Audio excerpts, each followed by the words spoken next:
allegiance to the flag of the United States of America.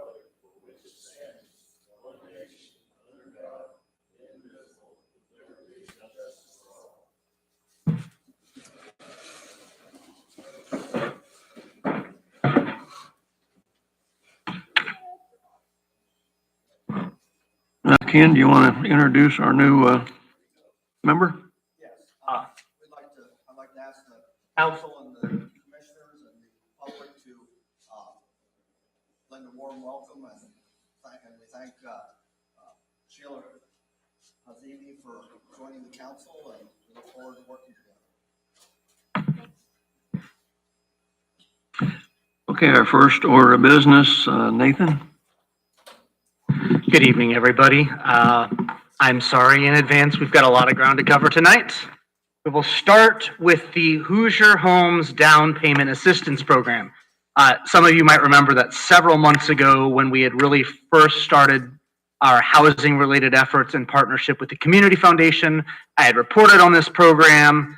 Recently, Councilman Overmeyer asked that we revisit this opportunity, so I am coming before you this evening to refresh your memories on it and to discuss next steps in bringing it to Pulaski County. There's a separated packet somewhere in your packet that's got just all the Hoosier Homes information together, including a slideshow that I think I had sent out.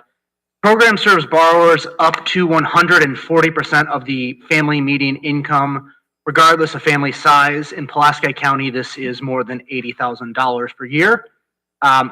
Has to be authorized by the local unit of government, specifically the commissioners, for lenders to make it available to home buyers in the county. The authorizing jurisdiction has no administrative responsibility or cost, and the program could generate a small per loan fee that would be paid back to the county. As I noted, I've included some informational slides as well as a sample resolution and cooperative agreement that would need to be executed.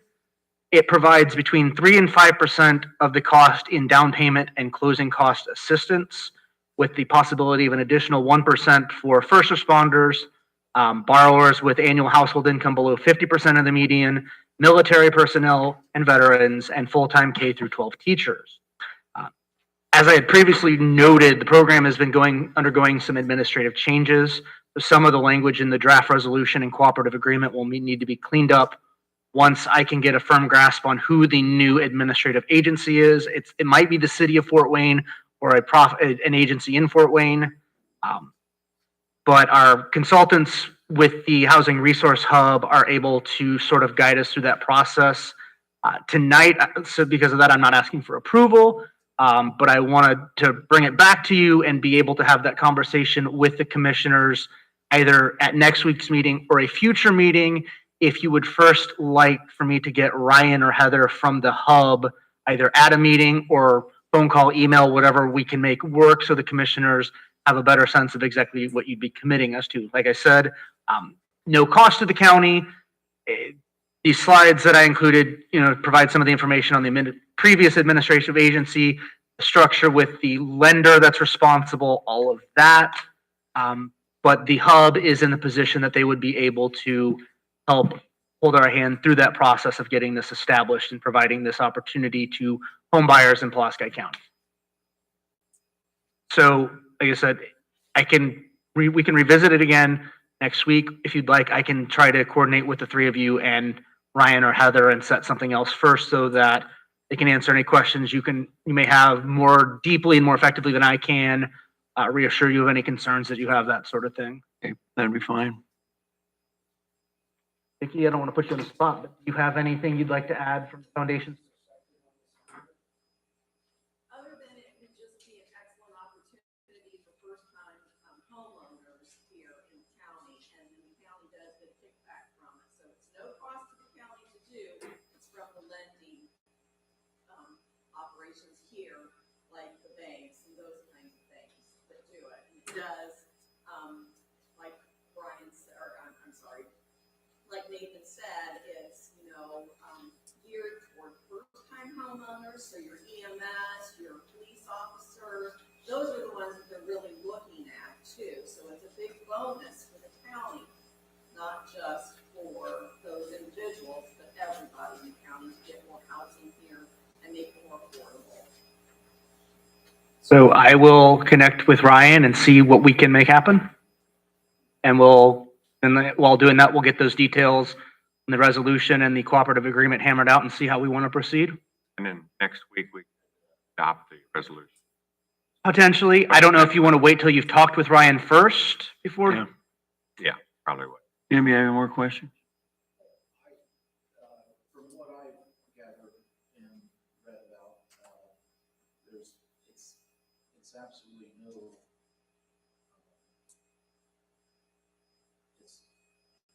it's only a win-win for the county. And, I don't see, and there's no recourse, in other words, to come back to the county that would potentially cost the county. And the county will get potentially, a small fee each time one of them's done, so I guess I don't see a reason. And it's been going on for, what, how many years? I don't know that I know that offhand, but I do know it's a fairly well-established program. They've set up in several Indiana counties. Do you see anything wrong with it? Not in anything I've read so far. As we both all pointed out, there's no cost for the county, and it helps to make it easier to buy a home. And anything we can do, especially with those groups that they target, to keep our teachers here, our public safety personnel, anything we can do to make the financial burden easier on them seems like a win for the county. And it just has to be adopted.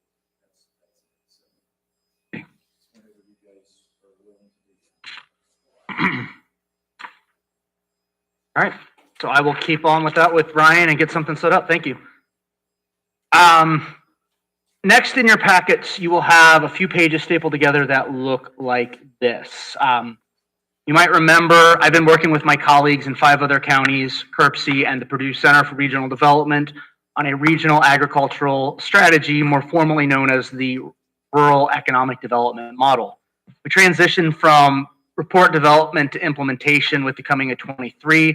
I'm just here to give you a brief update and to provide you with these copies. I think I can get you the full 30-page document if anyone wants to go through all the data that we collected in the process. But what I have given you tonight are the 4-page brochure and the 4 or 5 pages that are sort of the meat of the plan, the actual key individual steps with the timelines attached to them. In short, the strategy focuses on 4 categories. Regional food systems, which could encompass helping farmers, would-be farmers interested in greater diversification, especially along the lines of growing fruits and vegetables. Connecting growers with retailers, wholesalers, restaurants, all the above, and entrepreneurial training and similar programming for these people. Addressing the food supply chain, including trying to attract or assist in the expansion of food processing facilities, identifying possible locations for cold storage facilities, and again, entrepreneurial support. And mind you, again, this is a regional strategy. So, Pulaski County, we might say we want to focus on this sort of facility, while Newton County might be wanting to try to attract this, but we're sort of approaching it as a regional collaboration. Addressing the agricultural workforce issues, obviously we know that workforce issues stretch across all industries, but that might involve bilingual training resources. Belstra has a program in place, for instance, I think in partnership with Purdue Northwest, expanding access to CDL training, building stronger relationships with schools, to connect interested students with potential future employers, more hands-on experience working with FFA programs and the like. And then regulatory streamlining, which we envision including bringing economic developers and other key stakeholders together with our planning and zoning officials across the 6 counties, examining what changes to local ordinance might be advisable to facilitate new business growth in line with the strategy, and to create, to the greatest extent that's reasonable, some consistency across county lines in the region as far as regulations, land use goes. So, for instance, 3 or 4 of our regional counties have rose acre plants. Making sure that rose acre or the next rose acre, whoever, doesn't come to the region and have to deal with 4 extremely different sets of regulations in 4 counties. If we can find ways to streamline those, bring greater consistency without sacrificing each individual county's priorities. So that's that project. For a number of reasons, implementation is not going to be a quick, easy process. But we're hoping that one of two regional partners is going to be able to start allocating some staff time to help us move it forward. We're still meeting on a monthly basis, assigning responsibilities, reaching out to specific area partners who can help us to navigate these processes. But like I said, it's a work in progress. And like I said, if anyone wants the full report, let me know and I will email it to you. I'll probably eventually get it on the county website. Any questions on the ag strategy? So Marie saw that time we spent interviewing you, it wasn't in vain. We finally have it. We've reached the point where it all came down to a report. I think across the 6 counties, we spoke with 50 to 75 businesses, either ag-related, that sort of thing, from dairy to trucking to Putt family with their herbs and green leaf lettuces, that sort of thing. We covered the gamut. So if there are no questions, I will move on to construction projects, quickly going through the highway garage and justice center before turning it over to our guests. Other than addressing some pooling water on the north side of the roof and metal installation, the job is done up above us. Ton and Blank, last I checked, expects the metal to arrive later this week. And when the roofers are here to install that, they will also fix the pooling issue. And just to explain that a little bit, originally there was going to be drainage coming off of the north side. If any of you might have noticed, the parapet is no longer present on the north side of the roof. As Ton and Blank started cutting into it, they discovered that at some point in the past, somebody had just removed some of the framing lumber and then reattached the metal. That did not lend itself to, and Matt can correct anything I get wrong here, but it did not lend itself to the drainage system as proposed. And all of a sudden, the slope that they had proposed for the roof did not work with this new issue. So Matt's seen it. He's done a walkthrough up there with me, Gary, and Ton and Blank, and they have discussed it, and they're going to be fixing it this week, I hope. There had been a small leak over the counter in the lobby, but we found that that was a place where on one of the rooftop units, there was a narrow gap between conduit and the piping it was running into. Once they caulked that up, that appears to have stopped. Always an adventure with existing conditions. Is that right, Matt? Any questions on that for me, for Matt, for Gary? Justice Center, I've been in communication with New Age Telecom and Centurion regarding the panic alarms. I've got some documents to submit to them this week, and then they'll be able to coordinate getting up here to install them and to provide training on them, set us up with the text and email alerts and all of that. Ton and Blank has completed installation of the new carpeting in the Superior Courtroom. And today I've got clear information. I've looked at Ton and Blank's most recent statement. I have talked to our attorney as well as our attorney at Barnes and Thornburg. At the last commissioners meeting, we discussed the rooftop unit that was pre-existing that is reaching the end of its service life. We have money left over in the construction proceeds, and the way both the bond resolution and the Ton and Blank contract are worded, we can use those remaining proceeds to pay a different HVAC contractor, J&K in this case, to install that. I don't know if it's practical to cover the entire cost just because of the timing and wanting to close out this project, but we can at the very least cover the down payment before delivery and installation. And then I've also talked to the sheriff. We should be able to have funds left over to cover some recording equipment that needs to be replaced in the office. Finally, speaking of Her Highness, Judge Welker and maintenance had alerted me to yet another ductwork noise. This one in her courtroom. It is not as bad as what we had dealt with in the CASA office. And for some reason, it has only really become an issue in the last several months. It hadn't been initially. Matt has already heard it. and we are addressing it. John Allen from Ton and Blank actually made some tweaks and partially corrected it, but our MEP consultants are aware of it, have received audio footage of what it sounds like, and I trust are working. So we're getting that taken care of. Any questions? You mentioned the CASA office. Have they, Yeah, that's been fixed. that has been taken care of? It's almost too quiet in there now and it's uncomfortable.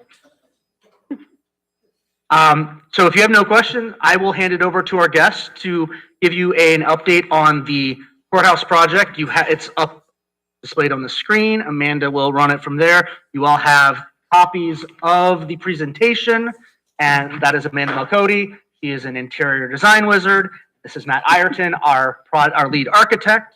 You want to turn your mics on and take over? I will hand it over to the. Which, I'm good. Okay. Thank you, Nathan. Thank you for having us here. I think I've met some of you before, but great meeting all of you today. And so we just wrapped up, I guess, early March, end of design development. So that's what I'm going to review today. I don't know what you guys have seen previously from Nathan. I think some of you have seen more and less. So we'll walk through the entire project here.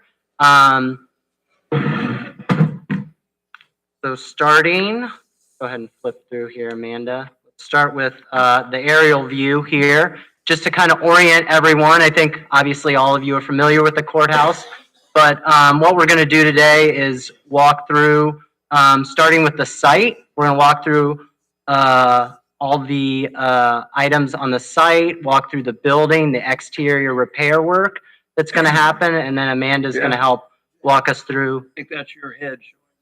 There we go. There you go. There we go. You guys got the packages though too, so you can look at that as well, you know. Yeah, so we'll start with the site here and go through what we've developed and expanded upon. Some of the big goals in this project throughout the site is ADA. That's been a big priority here. So at the north, at the top of the page there, you have, we're keeping the parking as is, but we're addressing new striping and centering that access aisle there with the 2 ADA spots on either side. And then at your north stairs, we're creating 2 new pathways on either side of the north stair that lead to the lower level. Those are not technically ramps. They don't need guardrails because they're at a 1:20 slope. So they're just going to be a slightly sloped walkway that goes down to your lower level on either side. And then you'll see as we walk through the floor plans how you enter those spaces.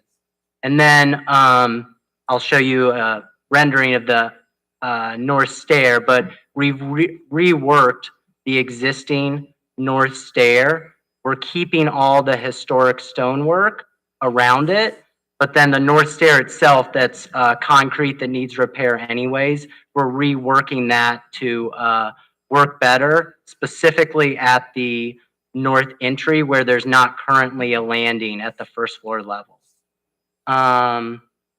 Let's see, then the retaining wall itself, the historic retaining wall around the green, the grassy area there, that's all going to be removed, salvaged, and replaced.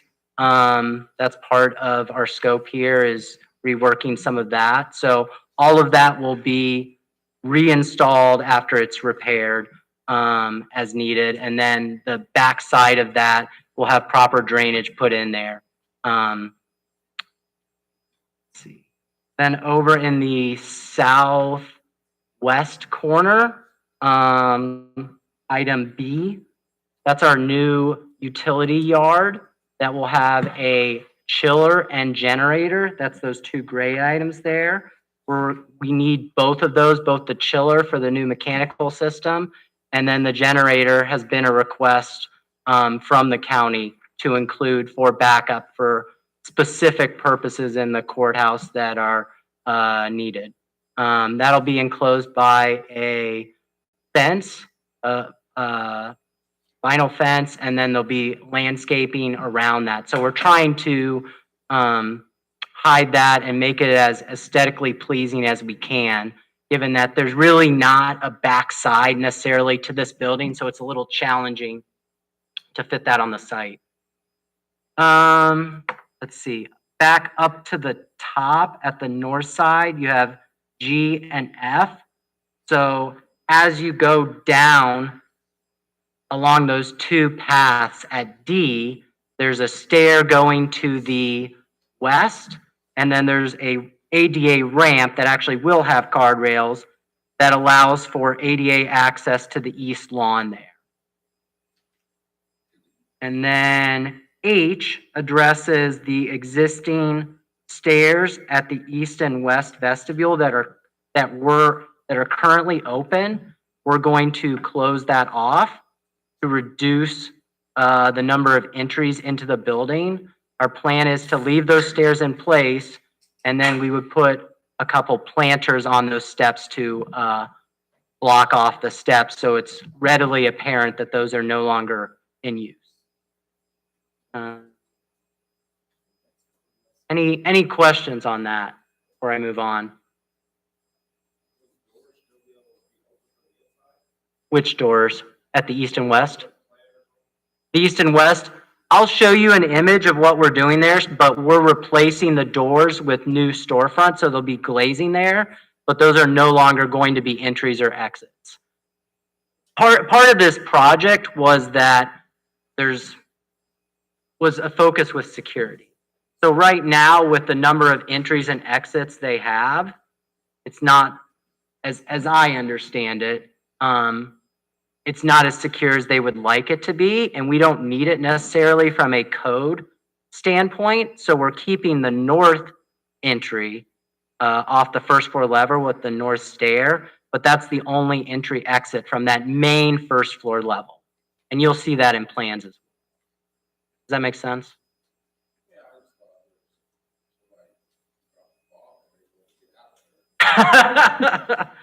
Mike, that's on the council to fund security personnel so they don't get through in the first place.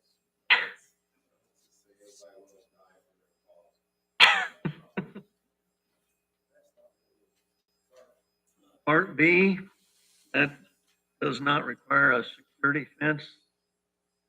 Security. There'll be, I guess I didn't address, so there'd be a gate there. There'd be a gate in front of that, that presumably we could lock, would probably be the thought, because you don't want just anyone getting in there. So yeah, it would be enclosed by a fence, surrounded by landscaping, I guess to that point. So there'd be that, concrete platform there would be at grade with the sidewalk. So you could walk from the sidewalk directly in there. There would be a gate that would be locked, so only maintenance personnel would be able to access. Mentioned vinyl fencing, I was just yard fencing. You're talking higher vinyl. Yeah, I can share some images of that. That's The right. product is like a certainty. It's a commercial product. Yep.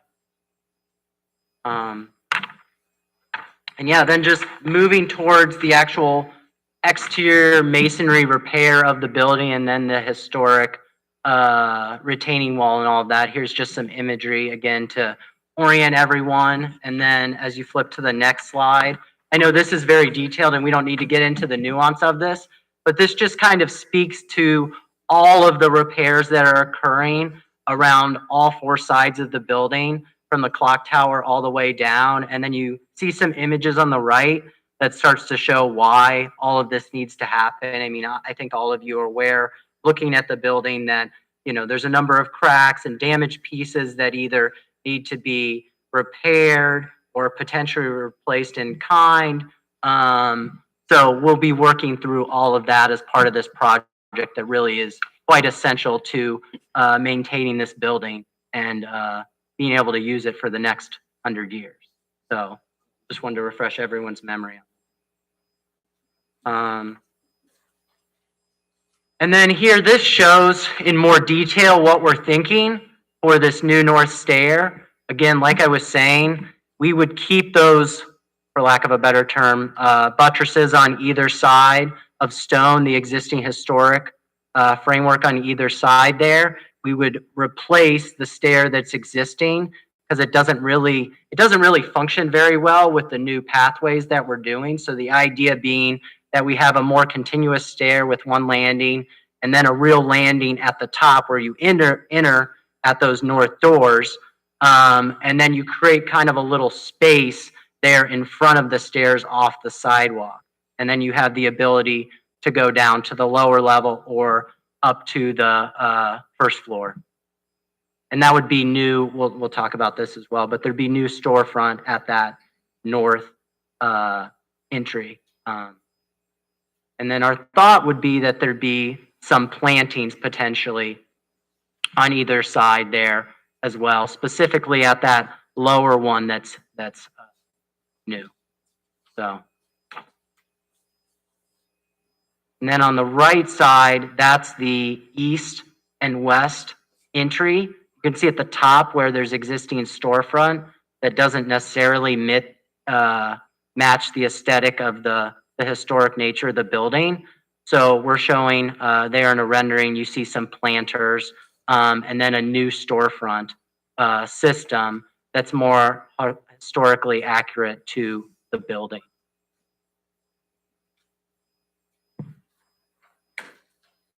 So now we can get into some of the interior parts of the project.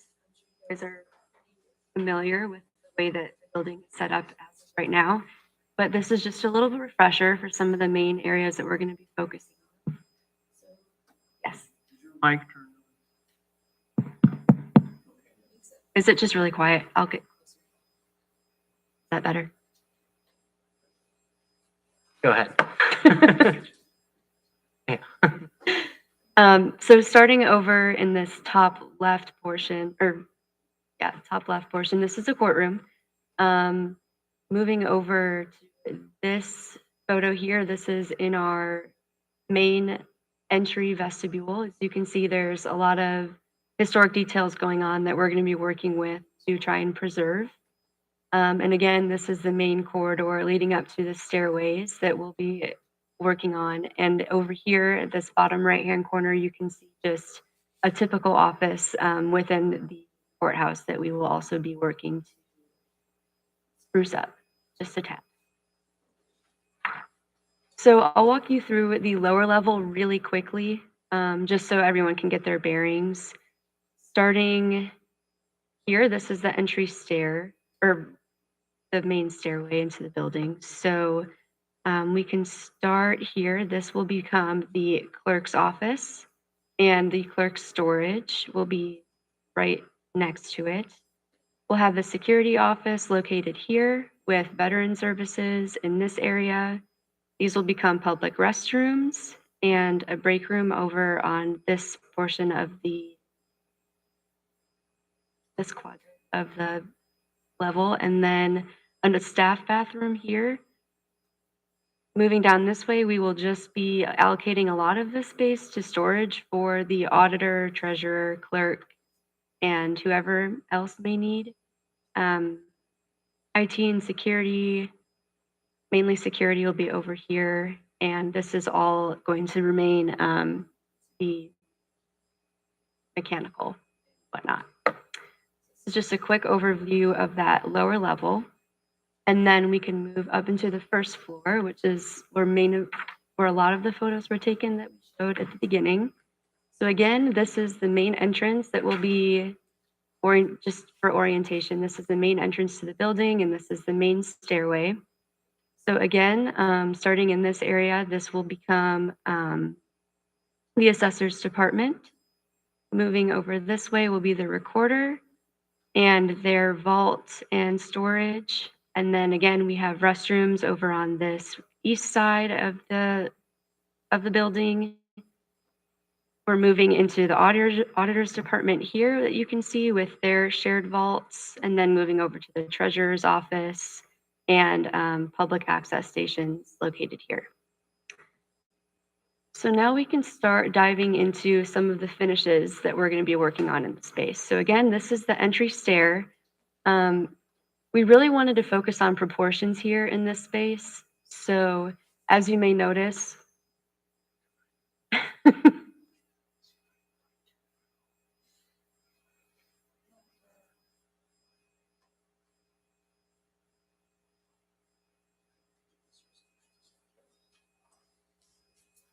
So we plan to keep the original tile flooring that's all throughout the first floor.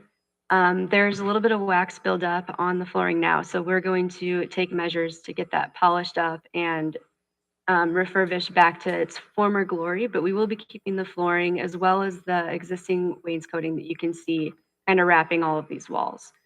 So the goal here is to keep these historic elements while still making sure that we're addressing the proportions correctly. So we'll be painting this lower portion of the wall a tan color to coincide with the wood tones, and this is going to help lift the space. And as you can see, we're also painting over some of that gilding that is on the ornate pilasters at the moment. And lifting that secondary paint color all the way up to the ceiling is going to give this space a lot of height. And we're doing a nice dark red color, as you can see on the ceiling, and also on this wall behind the stair. So you're pulling your eye is being pulled through the space when you look through and as you enter. So this is going to be a great way to address keeping a lot of those historic elements, but also giving a refresh and helping to enhance the architecture that we have in the space. And as you can see, these are some of the lighting fixtures that will be in this vestibule. So then moving into the east and west areas, where we're going to be infilling and adding new flooring, we wanted to address, as you can see here, this is a little snippet of the existing tile work. It's very important that we're still honoring this, but also not trying so hard to make it identical because this is a newer addition to the space. So the idea here is that we have this nice dark field of red tile with an intricate bordered tile around it. This is allowing us to not only keep with a lot of the colors that are already existing in the space, but also help with wayfinding just a little bit. So if you notice, this will be in each end of the corridor. So it's a nice stopping point with the fields of red. And then you'll have that same motif carried through in the ceiling that I just showed you in the middle of the entire corridor. So it just kind of helps keep everything cohesive and still nodding to the historic nature of the building. So then moving on to the service counters that we'll be adding into the spaces. This is a colored elevation just showing the general look and feel that we're going for. Again, we're still keeping a lot of the existing wainscoting in the space. And the idea is to just give a subtle nod to the history and historic nature of some of the other furniture that we're keeping in the building, but also recognizing that this is a new feature and dressing it up just a tad with some paneling and light fixtures. And just to be clear, that would go at a number of the departments. I believe it's the clerk, Yes. auditor, treasurer, surveyor, and building planning and zoning. Yes. It would all be similar to this. So now we'll just move into some of the typical departments. So just addressing finishes here. On the lower level, we have a lot of wainscoting and kind of lower ceilings. So we figured it would be best to just leave a lot of this woodwork the way that it is and just do a nice clear or neutral paint color on the wall. And then moving up into the first and second floors, you can see there's existing base and chair rails and trim in these areas. So again, addressing the proportions, we felt it was best to do a heavier, darker color towards the base where there, I believe, is currently wall covering in some of these spaces. And then again, just a nice neutral paint to lift the space for the rest of the portions of the walls. So that's just a quick glimpse as to what some of these departments are going to look like as far as finishes are concerned. We can get into furniture just a little bit. We actually have two different options that we are leaning towards at the moment. So this first option, you can see we have a nice patterned flooring with it's a large scale pattern flooring. So it'll be really nice to kind of enhance the size of some of these spaces. And again, this color palette ties in nicely. It's very neutral and will keep things cohesive throughout. For desking systems, we are looking at one option showing a slightly more modern version of what you may see in the courthouse now. Planning on mainly L-shaped desks and still a nice natural wood finish, along with some guest seating in small areas and a nice fabric to kind of pull the whole story together and keep those colors consistent throughout. The other option would be to do some furniture very similar to what we had in the Justice Center. So these are some of the systems that we provided in that location, and we would still try to keep the nice wood finish to kind of keep all those elements together polished. So those are two options that we're looking at for the office furniture. And then just real quick as well, in terms of the office furniture, so there are some specific departments that have requests, if it's historic or furniture that they think is still in great shape, that we are retaining some of that furniture, and that's some of what Amanda's gonna talk about here. But, so where new furniture is required, we'll do some of the new furniture, one of those two options, but we'll also keep furniture where we think it's applicable. Yeah, there are several locations where we're planning on keeping the existing furniture, and that is kind of what I'm showing here. So for the auditor's office, they really would like to keep the desks that they have. So this is something that we're going to keep in the space, and that's why it's important that the new furniture that we do bring in, some of those departments also have that nice oak wood finish to kind of keep in tune with the rest of the historic furniture that you see here. We'll be reusing the clerk's counter and also the counter in the recorder's office. The desks in the assessor's office will remain, and we're working on replacing the tops just to kind of spruce these desks up a little bit. These are also counters that are in the auditor's office currently, but we will be using them in other spaces in the project. So we're relocating some of this furniture. And that same idea is true for the table in the treasurer's office. We're planning on using that in the courtroom. And the existing counter in the surveyor's office, we also plan to relocate in that office. There's a handful of furniture that we will be reusing and repurposing, which is another reason why it's important that the finishes that we choose are nodding to that. Keep it cohesive. So moving on to the second floor, we can start in the courtroom, which is what you see here. We've relaid out this courtroom so it's a little bit more conducive to the council meetings that will be taking place in that area. And then off over to the side is a break room with some restrooms. Moving over here, this is going to be the new surveyor's office, and then there's a small portion dedicated to IT in this area. And this will be storage for the surveyor. Moving over this way, this will be the Economic Planning and Development Department over in this location, and then Building Planning and Zoning up over here. These offices we plan to use for, right now they'll be utilized for future use, so they won't necessarily have someone assigned to them automatically, but it does leave the opportunity for growth in the future. So again, with the council meeting room, this is addressing some of the furniture, as I mentioned, that we will be keeping. So those counters in the auditor's office, we plan on placing in these locations by the windows. The council table will be new, but then we will be reusing some of the tables from the treasurer's office and also the existing judge's bench that's in that location, as well as the railing that you see in the courtroom currently will remain. So we have a nice blend of old and new in this space, and there are some renderings that we can show you too to kind of really paint this picture more clearly. So this is showing the north wall of the courtroom. Again, we're keeping the existing wainscoting, and you'll see this red is appearing again. So again, playing with proportions, we felt it was important to find a way to lift the space and try something a little bit new. So as we have the wall covering going up on the ceiling, which would be in these areas, And this red paint would border the room in this middle sight line that you're seeing, and that would band around the entire room.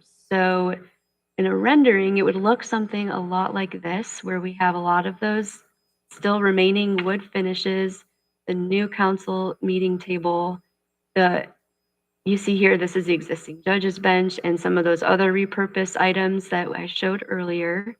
And the red paint with the new light fixtures and wall covering, it still feels very period and appropriate for the entire building, but it's also enhancing the architecture in a new way.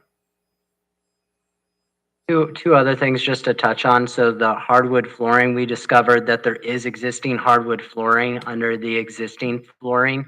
So all that, the current flooring will be pulled up and then the existing hardwood will be refinished. So that's what's shown there. And then in terms of the locations of seats throughout, we've done extensive study in terms of orientation and what is the best viewing angles and location for everyone located for all the different types of functions and meetings for these spaces. So that's what drove the orientation of the council meeting room table that we have that has that semicircular shape, so that there's the best visibility for them to see everyone as well as be seen throughout the space. So that was what drove that.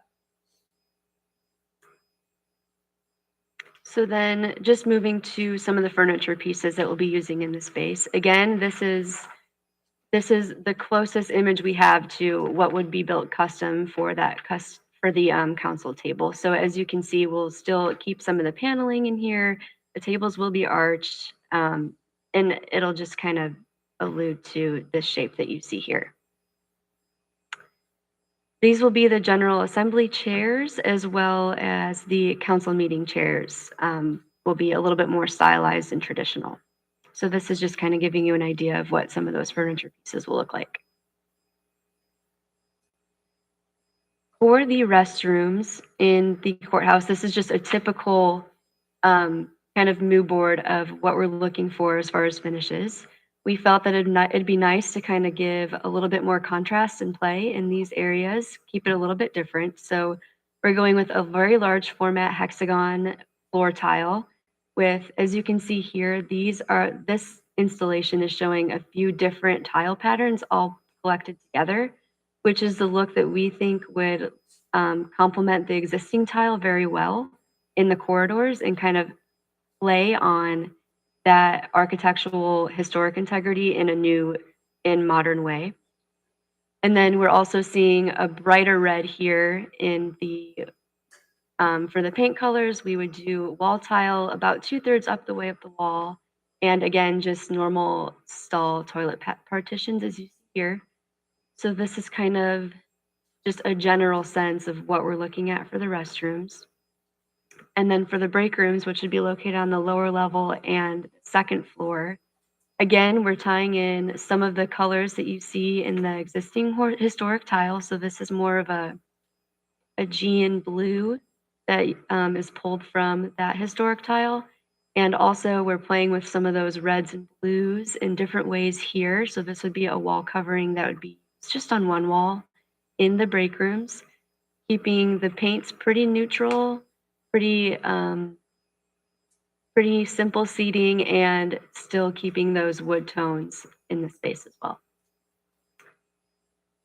And I believe that is all that we have to discuss today for finishes and just the courthouse as a whole.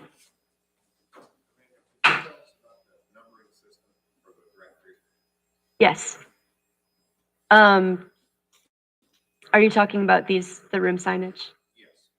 So our idea here is it's really dark in this image, so I apologize, but these would be mounted perpendicular to the wall, so they would stick out into the hallway. They wouldn't be flush onto the wall. And the idea is, wait a bit here to the first floor. So the idea is we would have some sort of signage or wayfinding in the main corridor here that would address the room numbers that would be mounted at the entry of each department. Does that answer your question? Are there any other questions?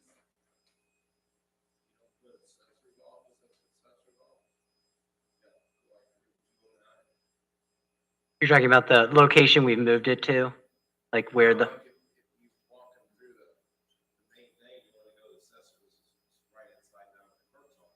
uh-huh, yep. No, it would say, yeah, it would say on there probably assessors. And I think, I mean, we can work through the details on what that says versus what, like in the Justice Center where we added little plaques for each single room. I would assume you would have something that says the department name up top that's in bolder letters, and then you would have like a room number for every single room with the name. So you would have both, but you would have the larger format up above that's highly visible. And with the department name, something we might end up wanting to do is having that like a piece of wood that can slide out. So if you ever have restructuring a department under state law or something, or department moves, you can pop out assessor and not have to like reprint an entire sign like we would have to the more modern style in the Justice. So we, every point possible, in addition to all of the other things we have to address, functionality, security, ADA compliance, safety, historic preservation. It's trying to afford the project as much flexibility as. So if, like I said, there's some sort of restructuring, or we create a position or a department we don't have right now, we're not back at the situation of running out of room or having only spaces that won't work for them in the long term.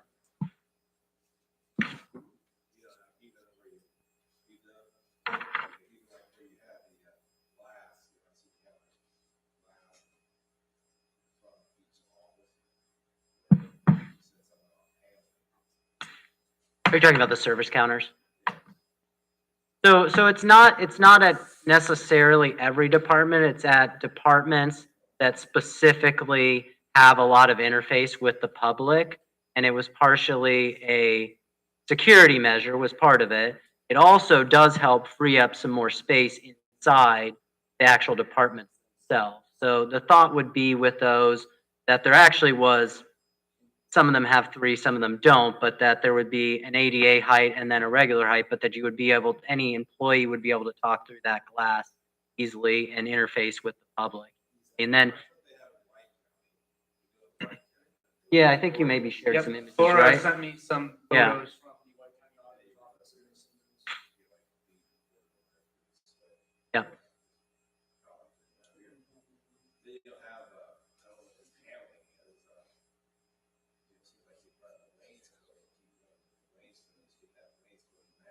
Mm-hmm. You pull up that.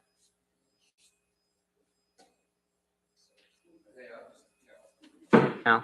I mean, I think, yeah, I think the idea would be like Amanda alluded to, that, you know, the finish to the wood would match the existing finish to the greatest extent possible. And then, yeah, that we have paneling that we're not doing.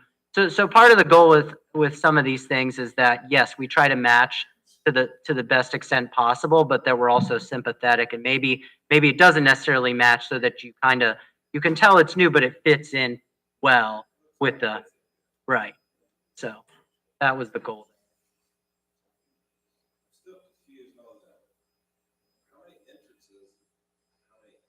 So, front of the building, north side, will have entrances lower level and the main or first level, whatever you want. Down the ramp that isn't really a ramp with either side of the main sidewalk.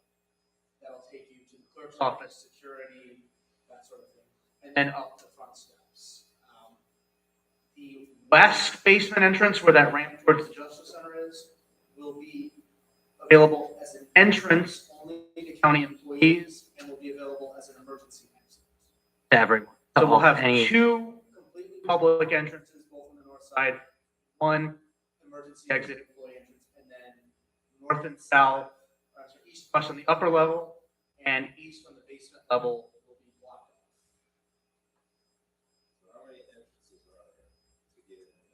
2 main entrances, both at the north side. 3.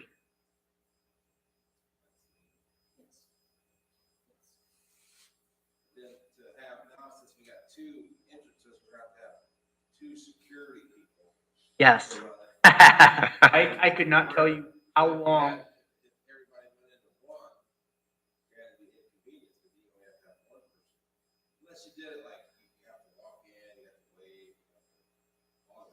So we've discussed this with Nathan, probably ad Discuss with me, nauseum. the committee, the sheriff. Yeah. I couldn't tell you how many phone calls, emails, discussions, trying to balance. It would be ideal just to have one true single point of entry. But that involves either having your only entrance being under the stairs or building ramps up to the main level or getting rid of the north steps. Building ramps up to the north level are so convoluted with so many And turns expensive. that it becomes, it's technically ADA compliant, but it's expensive and it's not a pleasant trip for somebody. It's not gonna with a look good. walker or a wheelchair. Getting rid of the steps was an option for everyone. And so this is the best compromise we have. If there are ever situations where we have a meeting that's gonna draw a lot of top people over a hot topic, we always have the option of closing the main level and funneling everyone through the lower level no matter what. But this way, we're able to maintain the more impressive, the more grandiose main entrance while still having an accessible entrance. Yeah, I think to speak to that, I think this is a common problem with historic buildings in trying to make them ADA. That they weren't built to be ADA, and you have this lower level, first level that's offset with these grand stairs and stuff. So this is not uncommon. It's just addressing this. That's the. I would think even for security purposes, for the security officer, even though they won't be necessarily, if there's two of them at one at each entrance, they may not be necessarily together all the time, but there's safety and numbers as well. Having two officers there, one covering one entrance, one covering another entrance, gives some security to them as well. Yes, I mean, I think that goes to the fundamental question with this that circling around on is, will there actually be secure, by the time the project is complete, will there be security personnel available on site at the courthouse, or will it have to be something that's done remotely or managed by the in-house staff of the courthouse that they're buzzing people? How that's really gonna function. It's challenging for us to kind of design that security, not knowing how exactly that security is, how you guys really want it to work. So.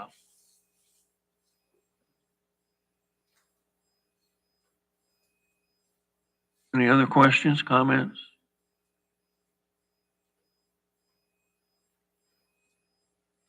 Thank you. Thank you for your report. Thank you guys so Thank you. much.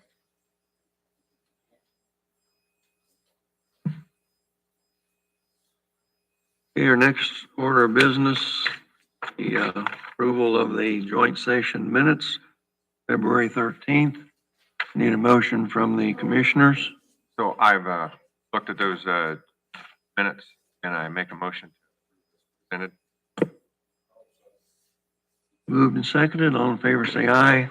Aye. In. All right, I'll entertain a motion from the council to approve the joint session minutes. We have a second? All right, we have a motion and a second. Any further discussion? All those in favor say aye. Opposed? Okay, we're getting close to time here. We just have a couple of things under discussion. We have received a copy of our ARPA funding up to this point. We have completed the work on the West Annex, and Brandon has ordered the one ambulance. There might still be a tweak there based on the hot lift. And the broadband, the council, the commissioners approved 50,000 there to help get that started as far as a survey throughout the county, seeing where the dead spots are and so on. Most recently, the coroner freezer The freezer was basically free from another source. We had to move it, and you have to pour the cement pad, you have to put a 3-phase on it, and that type of thing. So that's the $34,018. So that freezer will be sitting outside the building. That was a part of the or clean air type of thought behind that. So you have a balance there, still a little over $2 million. Other things that we've talked about. Brandon is getting a quote on a second ambulance. These things are out about 2 years.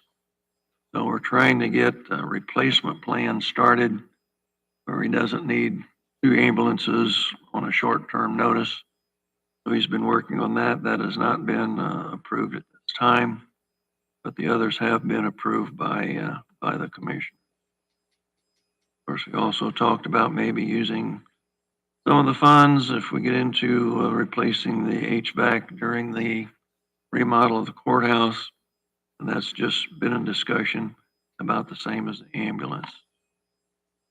Questions or comments on the current spendings? Point. Okay, so that's just kind of a point of information there. Nathan had hinted on this before. The next thing on the agenda is the Justice Center HVAC systems. There's 3 units on the roof, and they basically all need replaced. And these things, some of them, just like the lead time on the one that Chris will be mentioning at the council meeting, that's 47 to 50 weeks out. This is the main unit that keeps the building cool and over the radio equipment and everything. So there's a major issue, and Chris will address that at the council meeting. But the other thing is 50% down. Anytime you order, they want 50%. But the other units, 20 to 20 weeks out, 24 weeks out. So I think those kind of things would be budgeted again in Chris's budget. So this is just a point of information, but there is the critical issue part of getting this one ordered, since it's going to take a year to get here, basically. So, any questions or comments on those? Are you guys gonna allow any of those to be used for raises, or is there any discussion that way? Well, there'll be discussion at the council meeting, I believe, right? With Well, we'll, Baker Tilly, we've not discussed that as a council as that being a source for that yet. I guess that, to me, it puts the council in a position that until you guys decide whether, yeah, you're gonna use some of that for raises or you're not gonna allow it, that, you know, we're kind of sitting in limbo on whether we can kind of fix some of the sheriff's office parts and the auditor and some of these other folks that need raises. So, I'm not trying to press you. I just kind of want to get an answer to that question, whether you're open to that, you're not, and you don't think there's enough money there. I mean, that decision, you guys, is not ours. You know what I mean? Guess we hate to say yes, we're going to do that. What is that amount? It's my thought on that. You have to be careful that you put money on the table 1 year, it needs to be sustainable. Because if I have to pay my employee that same amount plus next year, and this one-time money there, understand? Yeah, no, So I think, I agree with you on that, but I still think we're at that basic question is whether you guys are gonna allow that money to be used for raises. And, you know what I mean? I understand exactly Yeah. what you're saying, that, you know, that it's gotta make us to where we think some other income's gonna come in. Until we give an answer, I think, from you three that says, well, we're willing to let, you know, we've gotta pay for HVAC for this, or all the stuff you just talked about. This is what we think we have left, or, you know, whatever, however you wanna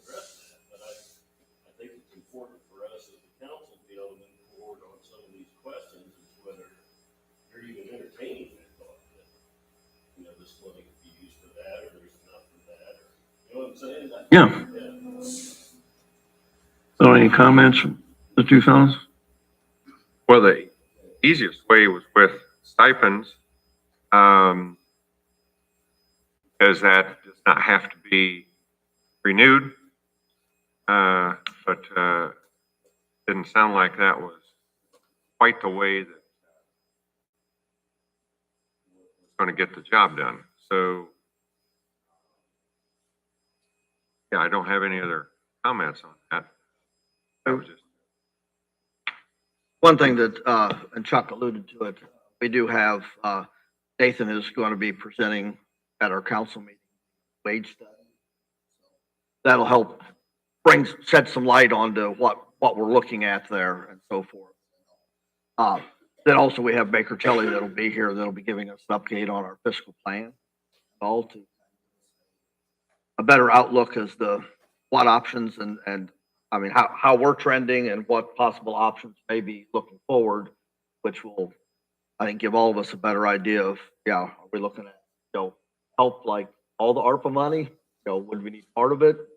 We don't need any of it, to figure out what them are, but I think it definitely needs to be, all options, whether it be ARP money, be other facets of the county funding mechanism, need to be things that are being thought of, could be possible. I'd say back to Jeff's question, we're not saying no. I think needing more information, to me, the big thing is sustainability. If you give it 1 year, don't have the next year, you're in a deeper hole.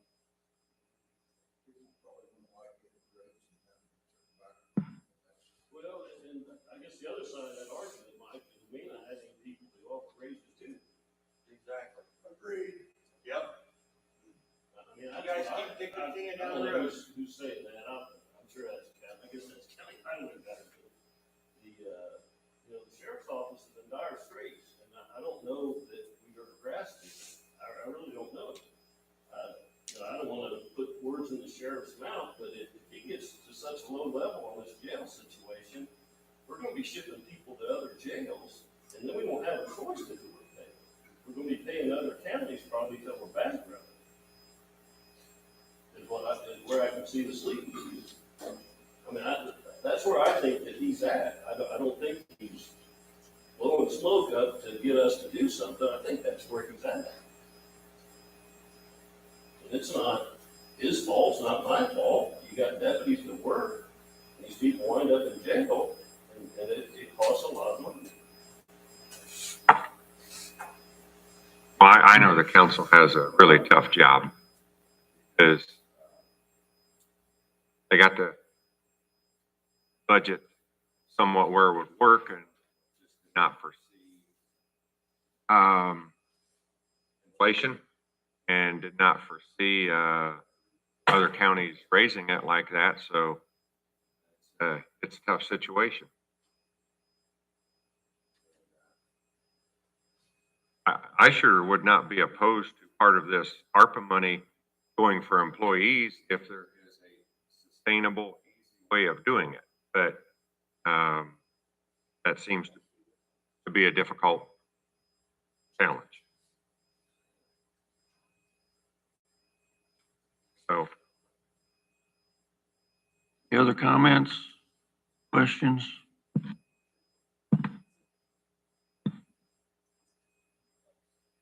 Other business? yes. Okay, with this week being National Public Safety Telecommunication Week, I would like to take a moment on behalf of the Commissioner and the Council to say thank you to all of our 911 dispatchers, to acknowledge them and say thank you to our full-time as well as part-time dispatchers. Thank you. Thank you. Need a motion to adjourn from the council. A little overtime. I'd make a motion to adjourn. Moved and seconded. Favor say aye. Aye. No further discussion from the council. We'll adjourn our meeting.